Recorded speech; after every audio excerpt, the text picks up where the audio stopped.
Hello, everybody. I am Carter Hall. Thanks for tuning in to another episode of the What Really Happened podcast. I am joined by another good friend of mine who's down in San Antonio doing a lot of great things. His name is Ceasar Escalante. Caesar, how's it going, my man? Doing good, sir. How you doing? Good, man. Thanks for coming on. I mean, I'm really excited. This is a podcast I've been really looking forward to and excited for because you and I went to WT together and I'm Nice. kind of friends have kind of started there. So, um, how's San Antonio been treating you? That's great. It's starting to cool down a little bit here, but so that's good. But it's good. I love it here. This is home. Oh, nice, man. I see that, I mentioned earlier that you and I went to WT together and anything like that and stuff like that. I mean, I thought that was pretty cool because I remember I come from like I used to write for the newspaper when I was Yeah. at the community college I went to and kind of came over to WT and just kind of started it there again. But I mean, that's where you kind of met. You're a reporter there, right? If I remember correctly. Yeah. So I started as in the practicum because I needed the credit for it, um, and then I started to pick up writing, and I really enjoyed it and telling stories and going that route. So then I started working for the Prairie News as a staff reporter there. Oh, nice. So you just Yeah. kind of you kind of just started as a doing the practicum and you kind of got hired on. That's pretty cool. I didn't know that.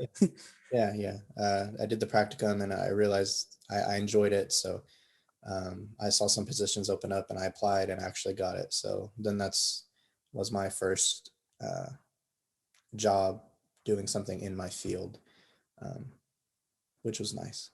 Oh, nice. So, Yeah. were you like I know you said you started out in the practicum, but were you like in newspaper all through college, or was that something you kind of just started out in like halfway through? Like how like when did you start like I practicum and started, everything? it was my junior year. So I got a late start. I really was just doing the regular college, taking all the classes and everything.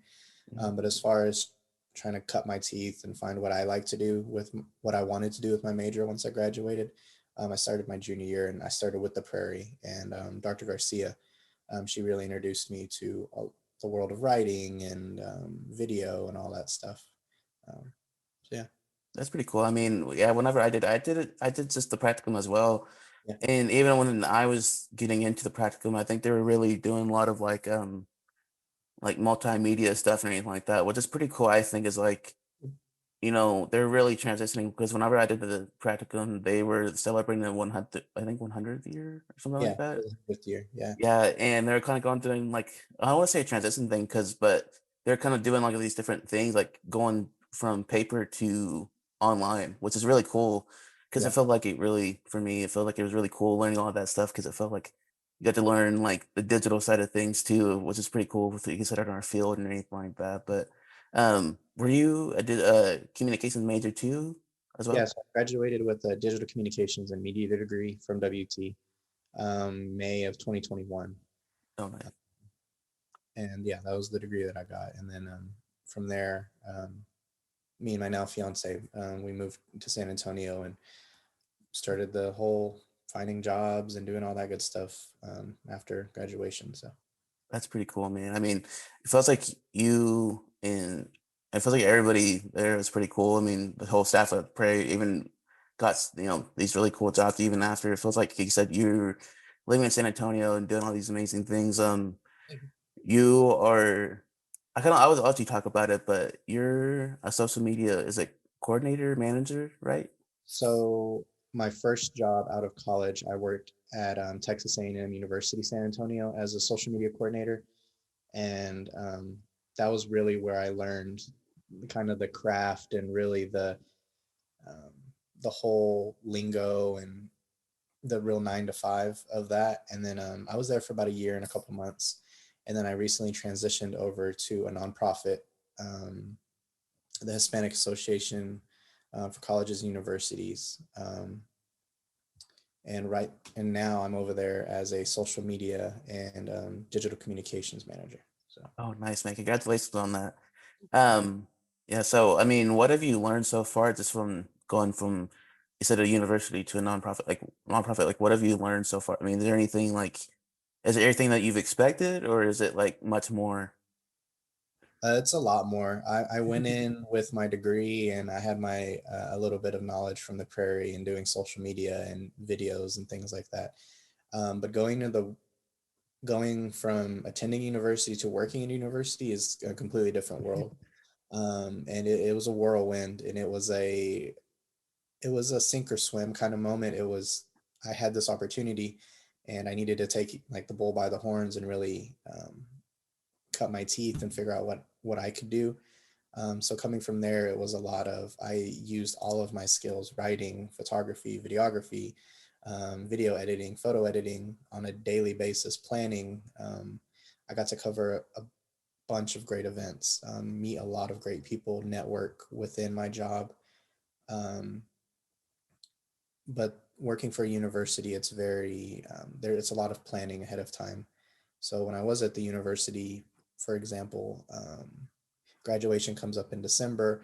Well, I have to start planning in August because we have a big rollout for social media and photo and video and things like that. And then transitioning from that to a nonprofit is another completely different 180 change. An example I can give is now that I'm working at my nonprofit, I'm doing a lot more writing than what I was doing at the university. So I'm not just posting the content, I'm creating all of the content with my team. So I'll write the news briefs. I'm in charge of the newsletter that goes out every month, things like that. And Oh, then I get to implement the social media part um, of when to post, how to post, what to post on, what's going to work, what might not work, things like that. oh, cool. So you kind of wearing like a lot of different hats right now. It feels like you're Yeah. just doing, Yeah. like you said, you're not just writing, like you said, you used to, you're using your whole background you learned from college. And that's pretty neat. Like you said, it's a different setting being a student to being on the other side of work, being a faculty member. So that's pretty cool that you're actually like doing everything now as a nonprofit. So that's pretty cool. I mean, I was pretty cool. I was really interested. I was like, oh, that's pretty cool. I mean, Caesar Yeah. doing all these crazy, like, oh, it's these awesome, crazy things. It's pretty cool. That's what interested me because I felt like, oh man, doing video, photography, writing. I was like, that's my whole like that because I'm a digital communication major, media major too. I can't speak, um, but so I mean, all that stuff I think we learned in college, I think was really implemented. I feel like that's pretty cool because I felt like that was what we learned in a nutshell. It's like I tell people like they're like, oh, what you major? And I'm like, I tell them like, they're like, what's that? And I try to tell them like, it's not just okay, it's this, but it's also this, it's this, and it's like so broad that what we can do. So, um with everything that you do and anything like that, like how do you, um, like how important do you think it is to cannot speak, prioritize like everything, like your creative efforts in a professional setting? It is, I would say, top of the list. So when you're going into these professional avenues of working and you have people that are relying on you and say, hey, you're the subject matter expert. This is what I need from you. I need you to deliver this to me. And then it's my job to then deliver. But on like my scale, I have a work journal and I live and die by it. It has everything from social media dimensions to quotes that I've picked up to every week I'm writing out my weekly schedule, planning. It's really it starts with the planning aspect before anything else. Oh, Uh, cool.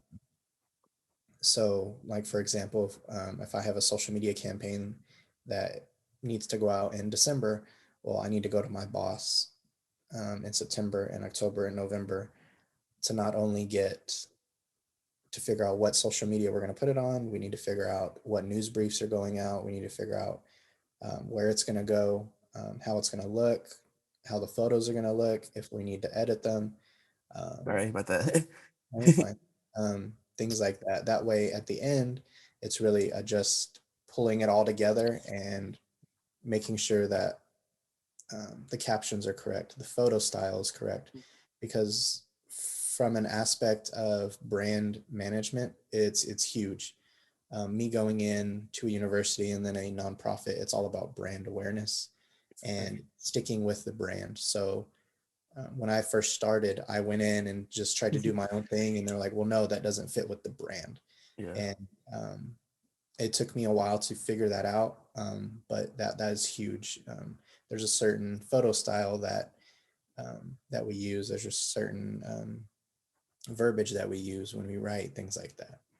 Oh, really? I mean, I didn't really think about all that stuff. Like, there's a certain style and everything like that. So, like a verbiage, I didn't really put that into consideration. I mean, that's pretty cool. I mean, you have to learn all that too. So, um, Learn as you go, kind of thing. yeah, for sure. I mean, so was that like a pretty big like thing that you learned along the way, or is there like other things that you learned? Like, okay, kind of inside tricks. Okay, what kind of inside tricks do you think you've learned along the way that you think helped you in this field? Really just being open to understanding that I'm still young in the working force, and even with my Mhm. degree. And just because I have a degree doesn't mean that I stop learning.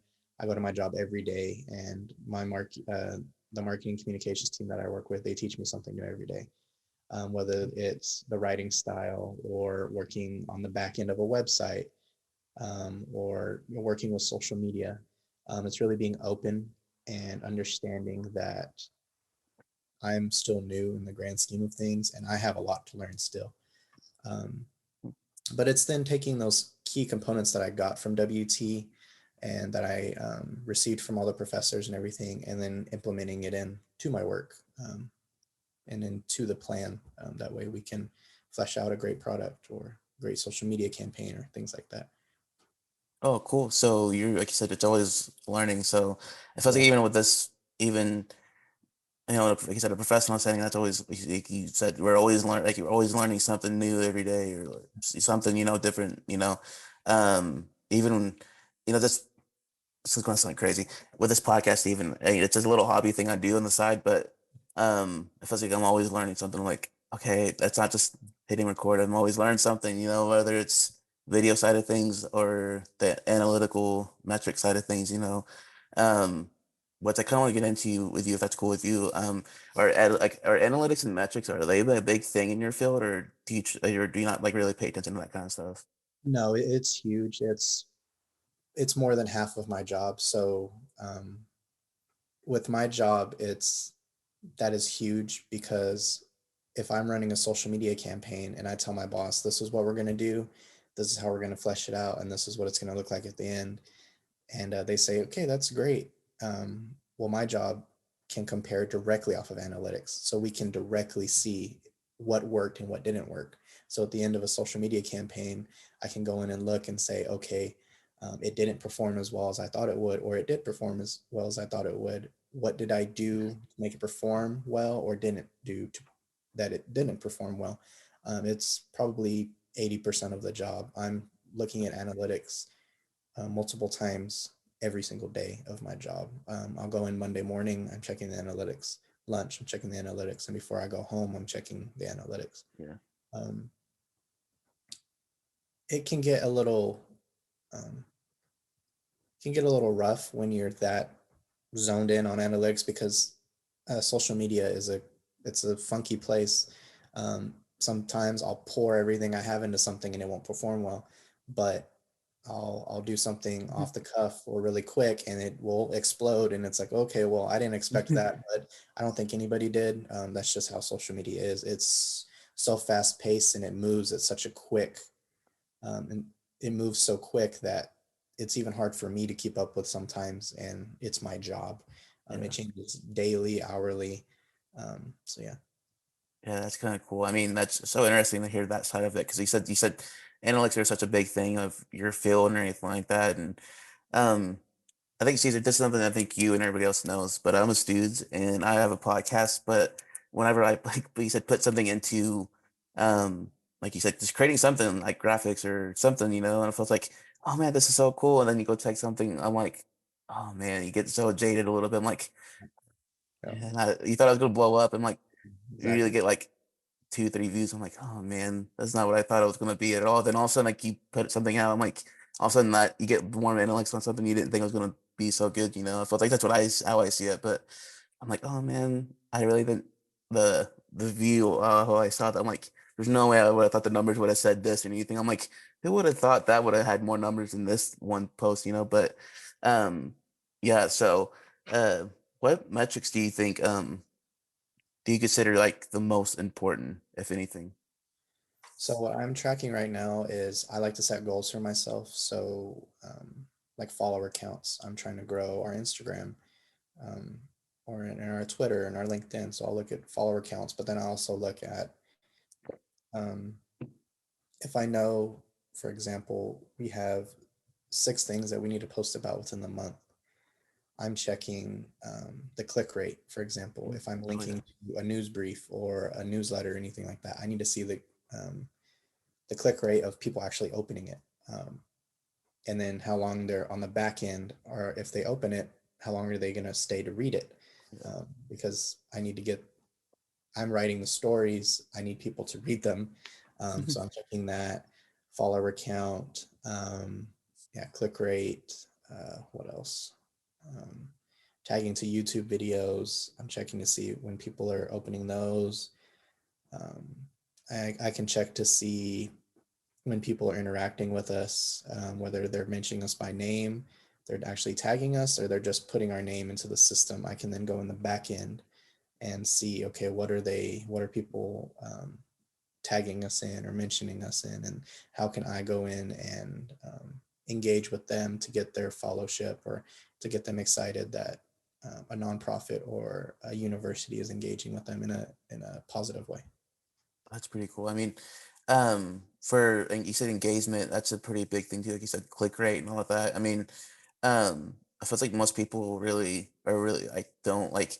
They probably know that like people who are just like watching YouTube videos probably like they're watching YouTube videos or anything like they don't understand like the click rate or anything like that. They don't probably understand like the backside of it and anything like that. So the fact that you're out here doing like looking at that stuff and making content that much more better, I think that's pretty cool that you're trying to, you know, get that stuff more out there. You know, understand. You said people are just are they tagging you just to tag you or, you know, stuff like that. I mean, uh, but yeah, that's pretty cool that you're actually like looking that in depth and okay, well, what like looking at that kind of stuff. That's pretty cool that you're actually doing that. But is there like I was gonna ask you, is there like a particular I don't know if you ever noticed this before, or I'm just asking a weird question, I'm sorry, but are you like is there like a particular time of day like to post something like on a particular platform?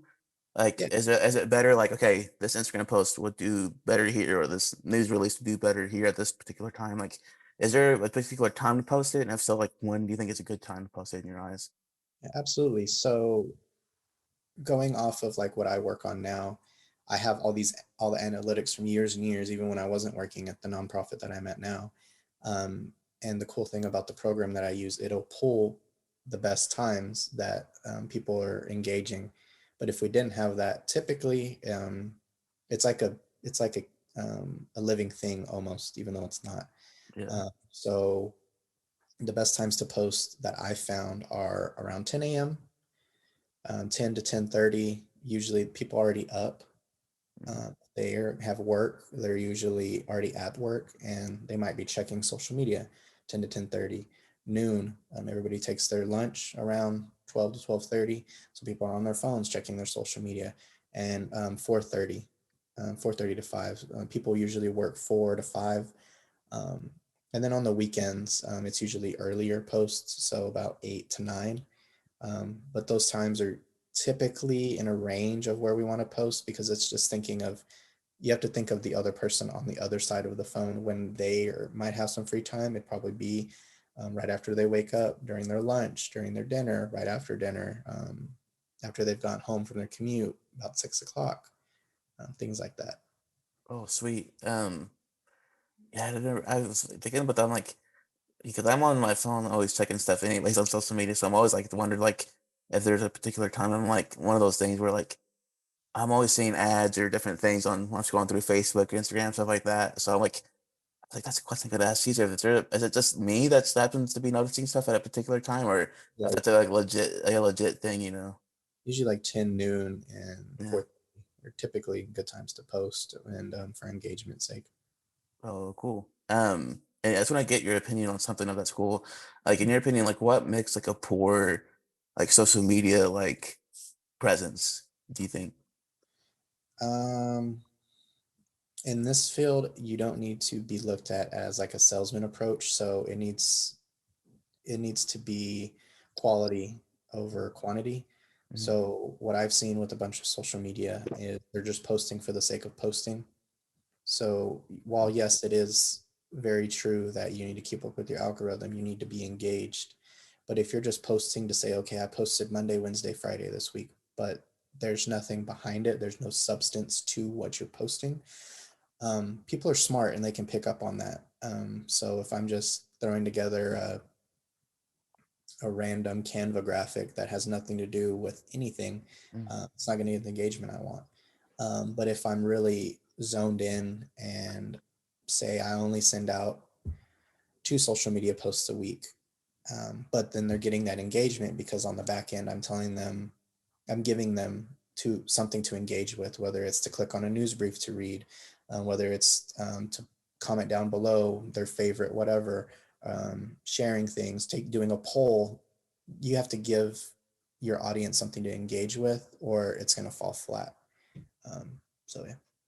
Cool. So you think it's just engagement as a whole? It's like when we and engagement and substance are the two big things behind posting and anything like that is in the Yeah. world that you're in. So that's Mm. pretty cool. I mean, just like you said, just you don't want any Joe Blow out there just posting whatever, whenever, just for the sake of doing whatever. I mean, I was gonna say like, do you think in the world that or the field that you're in, like who like I know it feels like you're so like new, like not new, but like you're so young in this field and anything like that, like fresh out of college or anything. But like, who do you think would make a great like social media like manager or coordinator? Is it someone who has good work ethic, or is it someone like talent or whatever? What do you think? Like, who do you think would makes a good, who makes a good social media coordinator in your eyes? I think it's somebody that, well, yes, has a good work ethic and kind of has a roll up their sleeves mentality, but it's somebody who isn't afraid to really get to work because and wear a bunch of different hats. Because, well, some people think social media is just something for fun. It's really used as it's a tool for Mhm. marketing communications. At the click of a button, I can talk to 25,000 people if I want to on one platform, and on the other end of on another platform, I can talk to 10,000 people at the click of a button. But it's really they need to be able to wear multiple hats. They need to be able to write. They need to be able to edit their writing. They need to be able to do some type of photography, edit the photography. They need to understand photo dimensions for certain social media. Instagram is going to look your Instagram photo, even though it might be the same for LinkedIn and Facebook. The dimensions are going to look different, making sure that you know that. And the way you talk to each social media is different. The caption that I'm using for the same story on Instagram is going to look completely different on Twitter. Um, and then it's going to look completely different on LinkedIn because um, Instagram it's a photo heavy base. So if I don't have a great photo, probably shouldn't post it on there. LinkedIn, you can post longer form verbiage, and it might get written or it might get read. But Twitter, you have 120 characters to play with. It needs to be short, to the point, quick, in and out. Um, Yeah. so somebody that can wear multiple hats, who understands and really has a devotion to the platforms because it is a tool that you can use and, like I said, reach thousands, hundreds of thousands of people at the click of a button. And that comes with a lot of responsibility and brand awareness and a love for the brand that you're representing, um, and wanting the best for your brand and wanting the best for the people that you're trying to reach for that brand. Um, but it needs to be somebody who's well rounded, but also somebody that can take critique. Um, I it's my job to create social media and create captions, but my boss will come to me and say, hey, about that caption, how about maybe we word it this way, or maybe we Mhm. change the photo here, or maybe we change the graphic here. And it's not getting upset or having to redo some things. It's understanding, hey, maybe this will perform better, or maybe I don't have the greatest grip on what I thought I needed to know. And understanding that we're all doing this for the greater good of the company that you're working for and coming together. So I think that's super, those things are super important for somebody who wants to get into this field. Yeah, man, for sure. I mean, just we said brand awareness and be able to be, make a critique and anything like that on certain things, and just like looking for so many things. I mean, you said too, like Twitter or something. I think I've been kind of getting into a little bit because I feel like that's the one social media. I was like, maybe I didn't understand it maybe when I was in college, but it was one of those things like for my internship. I'm like, okay, I'm trying to, because I was a sports intern, so I was able to like try to like let me try this Twitter thing out. And like you said, trying to get short to the point about certain topic. I'm like, let me try to work this out and play with it. And now it's kind of one of those things. I'm like, It's I'm harder trying. than it looks. It definitely is. Yeah, so I'm trying to get to the point. It's like even as a writing background, I'm like, okay, how can I in 120 characters or less make my point and try to get to it, and trying to look at the analytics part of it or anything like that. So I'm trying to like learn all that aspects of it. But yeah, so for you, like where do you see like the most successful or the most rewarding like analytics or metrics for social media posts? So for me personally, and for the company that I'm working for now, um, it's really getting out.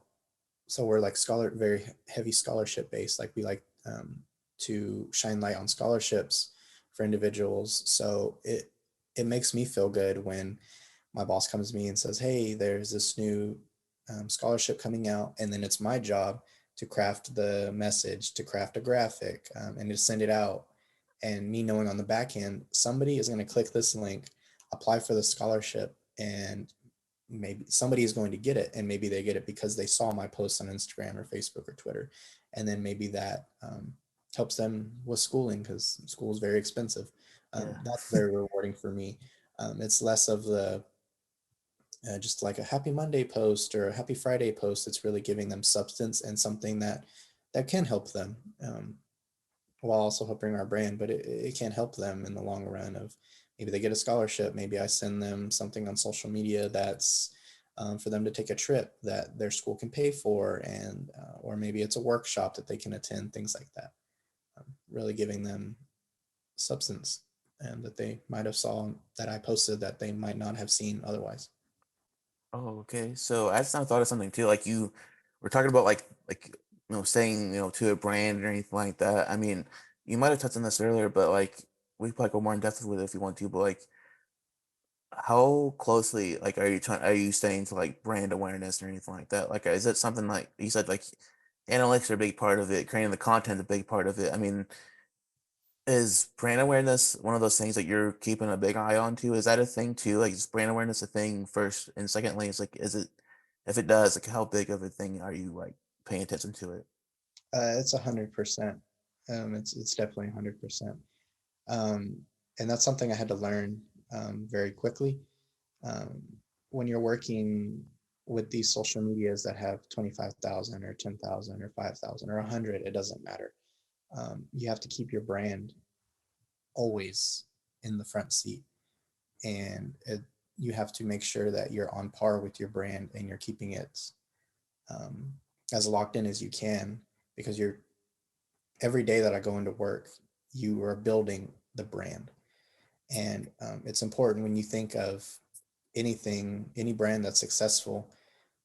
Nike, for example, they're just do it. Mhm. Yeah, Their colors, their main colors. Um, I don't know. Texas yeah, A&M, they're maroon. yeah. They're not going to go and post something that's yellow and green because it's not what their brand. They're very No, brand heavy. You know when you look at something that it's A&M or Nike or Adidas or anything like that. So down to your brand colors, to your secondary colors, to your brand font that you use, to the secondary font that you use, to the way you speak to individuals on social media, to the way you write AP style. Um, all of that builds into the brand. And when somebody thinks of my job or anybody else's job, they know, hey, that's this brand, and that's keeping it that way is crucial, um, very crucial. very, very crucial indeed. I mean, you said too, like. like you said, this podcast thing I'm trying to do is like I'm trying to like make it into something a career. Hopefully one day, it's like one of those things too. I'm like, oh man, hopefully that'd be cool if I can do it into a career. But like you said, like brand awareness, I'm like, okay, I didn't like when I first started my podcast. I'm like, I just quickly like recorded something and published it, not thinking about like anything else because I really record. I lived it. Cannot speak. I don't know why I still have a podcast if I can't speak, but that's a pretty big part of brand awareness. But so that was I think I started this almost a year and a half, 2 years ago almost. And whenever I started it, I was like, okay, I really didn't consider all that stuff because I was still in school. I was like, oh, Yeah, this I'll probably record a couple episodes and that'll be it. Now here, almost 2 years later, I'm like, okay, I gotta legit like think about brand stuff. And there's so much stuff I didn't know. There's so much more stuff I can know if that makes sense, for me to learn. But I was like, so when you're talking about this stuff, I'm like, wow, I really don't know nothing at all. So that's the amazing thing about it though is all these major corporations and major brands. It didn't just start out like that. They all everybody started at the beginning. yeah. Everybody had different renditions of their brand, and it took a long time for all these brands to solidify themselves. Um, so, like with your podcast, I know when I click on your podcast what I'm going to get. I'm going to get clear audio.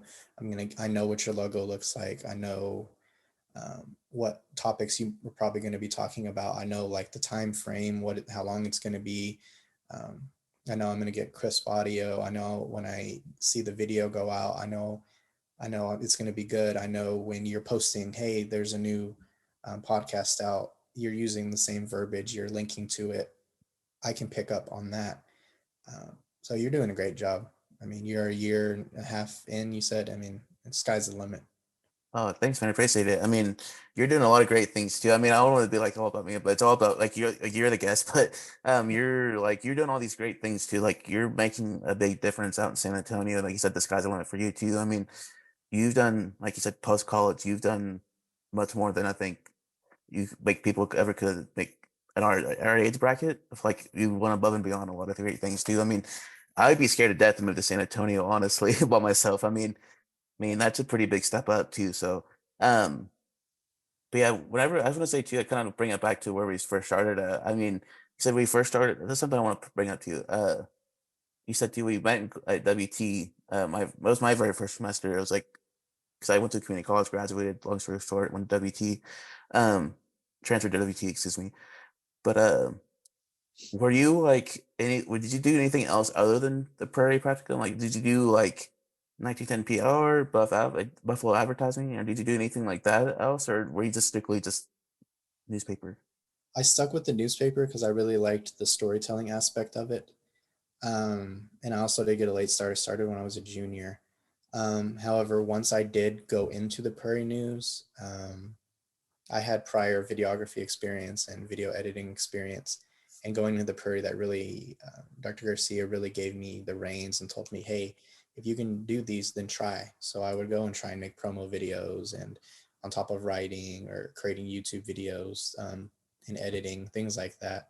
But I have an appreciation for every medium there at WT, 1910 PR, Eternal Flame, the Prairie News. I think they're all amazing. And I mean, I accredit WT to a lot of my success, and I credit a lot of the professors and all of them to a lot of my success. And they gave WT really gave me the footing that I needed to go into the world and try my hardest to make it with a degree and get into my field and really just springboard off of that and just hit the ground running from there. Yeah. Oh heck yeah! I mean, seems like you're doing really good too. I mean, you got a big dive off that springboard too, and you're doing a lot of great things. So, Caesar, I can't thank you enough for coming on, man. I mean, I had a great time, like learning a lot of good stuff and a lot of great things from like your field and how you're able to go from point A to point B and like do so many great things. So, thank you for coming on, dude. I had a good time. And I'm proud of you too. It's not easy to go and grab a college degree, and it was definitely a Yeah. harder road than some may think. But I'm proud of Yeah. you too, and I see everything you're doing, and I wish you nothing but the best, and I'm keeping an eye on you and your podcast. So just keep doing the great things that you're doing, and great things will come. I appreciate that, man. I hope you're doing a lot of great things too. So I'm watching everything you're doing too. So thanks for coming on. I hope you have a great rest of your weekend. Mhm. Um yeah, so tell everybody out there I said hi or anything like that. So yeah, so have a cannot speak. I'll edit this out later, it'll be fine. But have a good rest of your weekend, my man, and hope everybody listening to this and watching this has a good rest of your weekend too. And peace out, man. Thanks for joining. Thanks. Bye. Yeah, bye.